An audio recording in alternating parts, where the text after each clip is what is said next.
नित्य लीलालीन श्री भाई जी श्री हनुमान प्रसाद जी पोदार ने परम पथ के साधकों को, परमार्थ के पथिकों को 8 विघ्न बतलाए, जिनको पार करने से भगवत प्राप्ति यथासंभव शीघ्र मिलती है।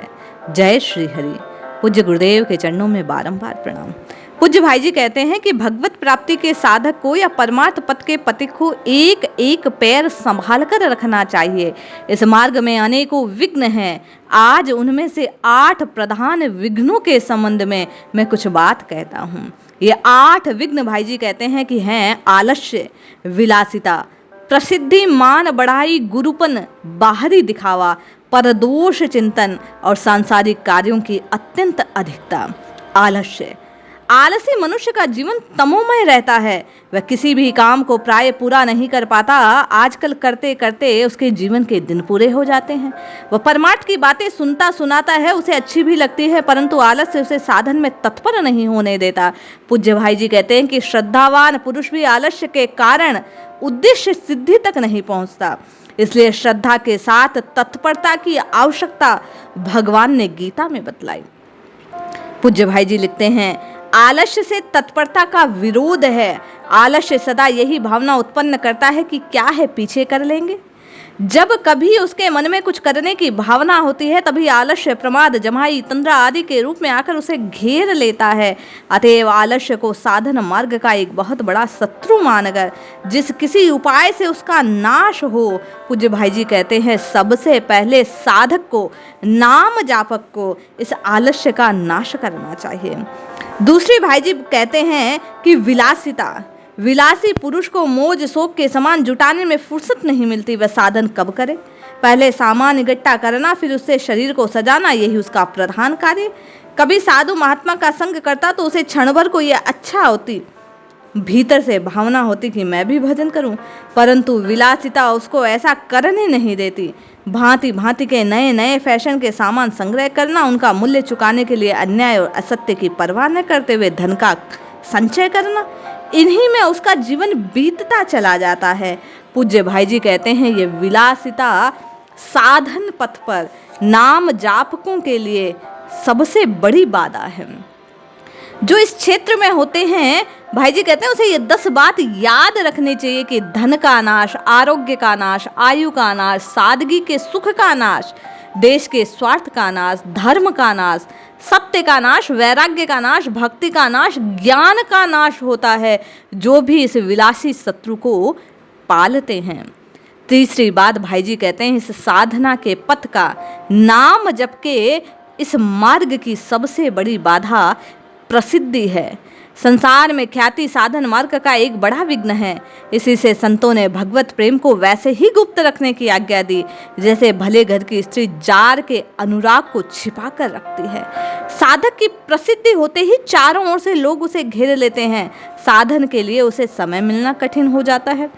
उसका अधिक समय सैकड़ों हजारों आदमियों से बातचीत करने में, पत्र व्यवहार में बीतने लगता है। जीवन अंतर्मुखी की वृत्ति बहिर्मुख करने लगती है। होते होते उसका जीवन सर्वथा बहिर्मुख हो जाता है। इसलिए भाई जी कहते हैं कि नाम जापक साधक को इस प्रसिद्धि से बचना चाहिए। चौथी बात भाई जी कहते हैं मान बढ़ाई। ये मीठी छुरी है भाई, ये विष भरा सोने का घड़ा है। देखने में बड़ा मनोहर लगता है, परंतु साधन जीवन को नष्ट करने में तनिक देर नहीं लगती। संसार के बहुत से बड़े बड़े पुरुषों के बहुत बड़े बड़े कार्य मान बढ़ाई के मोल पर बिक जाते हैं। असली फल उत्पन्न करने के पहले ही सब मान बढ़ाई के प्रवाह में बह जाते हैं। आप अपनी साधना को बचा कर रखना चाहते हैं तो मान बढ़ाई के इस विष से बचना चाहिए। पांचवी बात भाई जी कहते हैं कि गुरु भाव, साधन व्यवस्था में मनुष्य के लिए गुरु भाव को प्राप्त हो जाना बहुत हानिकारक है। ऐसी अवस्था में जब वह स्वयं ही सिद्धावस्था को प्राप्त नहीं होता, वह किसी और का साधन पथ कैसे बन सकता है? अपने को जब कोई लक्ष्य मिला ही नहीं, कैसे किसी और को पार पहुंचाएगा?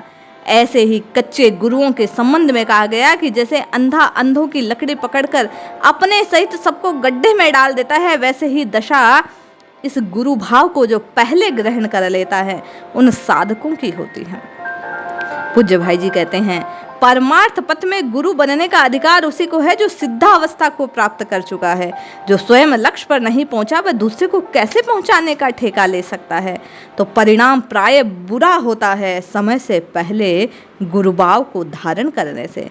शिष्यों में से कोई सेवा करता है तो उसे मोह हो जाता है, कोई प्रतिकूल होता है तो क्रोध आ जाता है, सेवक के विरोधी होने से द्वेष होता है, दलबंदी हो जाती है, जीवन पूर्णतया साधक का बहिर्मुख हो जाता है, झंझटों में फंस जाता है, साधन छूट जाता है। भाई जी कहते हैं उपदेश और दीक्षा से चक्कर में ना पड़कर अंतर्मुखी बनना साधना में आवश्यक है। अगली बात की ओर दृष्टि करते हुए भाई जी कहते हैं कि बाहरी दिखावा साधन की भावना के लिए बड़ा बुरा है। वस्त्र, भोजन, आश्रम आदि बातों में मनुष्य पहले तो स्वयं के भाव से कार्य करता है, धीरे धीरे दिखावे की भावना आ जाती है। अत्यधिक ऐसा ऐसा ऐसा होना चाहिए, इस भाव में उसका साधन छूटता चला जाता है। भाई जी कहते हैं दिखावा ये सबसे बड़ी बाधा है। साधक को ऊपर की क्रिया में नहीं तथापि मन की ओर गमन करना चाहिए। लोक में जो फैशन सुंदर समझा जाए उसके अनुरूप चेष्टाएं करने की क्या आवश्यकता। भाई जी कहते हैं आपको राम जी को रिझाना है और राम जी मन देखते हैं, भाव देखते हैं, बाहरी रूप सौंदर्य नहीं। भाई जी कहते हैं नाम जपके साधकों को साधक पथ पर जो भी चलता है जिस भी ओर उसे परदोष चिंतन के इस भाव से बचना चाहिए। यह साधन मार्ग का भारी विघ्न है। जो मनुष्य दूसरों के दोषों का चिंतन करता है वह भगवान का चिंतन नहीं कर पाता। उसके चित्त में सदा द्वेषाग्नि जला करती है। उसकी जहां नजर जाती है वहीं दोष दिखाई देते हैं। दोषदर्शी सर्वत्र केवल और केवल दोष को देखता है, सर्वत्र सर्वभाव से भगवान की कल्पना तक नहीं कर सकता। साधक अपने पथ से भ्रष्ट हो जाता है। इसलिए भाई जी कहते हैं इसी कारण जहां तहां हर किसी की निंदा कर बैठता है। दोष देखने पर निंदा साधन पथ के गहरे गड्ढे से उसे गिरा देती है। गिर पड़ता है, सहज में उठ नहीं पाता, उसका सारा भजन साधन छूट जाता है। अतएव साधक को अपने दोष देखने, अपनी सच्ची निंदा करनी चाहिए। जगत की ओर से उसको उदासीन हो जाना चाहिए। भाई जी कहते हैं अंतिम बात साधक ये ध्यान रखे कि सांसारिक कार्यों की अधिकता उसको भजन से दूर करती है। मनुष्य को घर के, संसार के, आजीविका यहाँ तक कि परोपकार तक के कार्य उसी हद तक करने चाहिए जिसमें विश्राम, दूसरी आवश्यक बातों को सोचने के लिए पर्याप्त समय हो। जो मनुष्य सुबह से लेकर रात को सोने तक काम में ही लगा, विश्राम करने की फुर्सत नहीं, वह कब घंटे 2 घंटे स्वाध्याय करेगा, कब मन लगाकर भगवत चिंतन का अवकाश प्राप्त करेगा। उसका सारा दिन तो हाय हाय में बीत गया। मुश्किल से नहाने खाने का समय मिलता है, कामों की चिंता करते करते सो जाता है, वैसे ही उठता है, दूसरे दिन की क्रियाएं वैसे ही चलती रहती है। पूज्य भाई जी कहते हैं भगवत प्राप्ति तो वह भूल ही जाता है, उसे प्रभु को पाना है, ये भाव विस्मृत हो जाता है। इसलिए संसारिक कार्यों की अधिकता उसे भजन से दूर ले जाती है।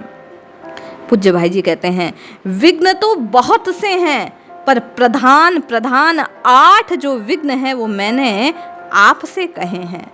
साधक को चाहिए वह दयामय चिदानंद भगवान को कृपा पर विश्वास करे, आश्रय ग्रहण करे, विघ्नों का वे स्वतः नाश कर देंगे। आप तो केवल भाव और श्रद्धा से नाम जपिए। नाम जपते जपते ये विघ्न स्वतः धीरे धीरे आपके चित्त से दूर हट जाएंगे, चित्त निर्मल हो जाएगा, प्रभु की ओर आपका ध्यान लगने लगेगा। इसलिए भाई जी कहते हैं जपिए जपिए जपिए नित्य निरंतर, केवल और केवल अपने इष्ट का नाम जपिए। ये नाम जप आपको सब ओर से सुरक्षित कर देगा। जय श्री हरि।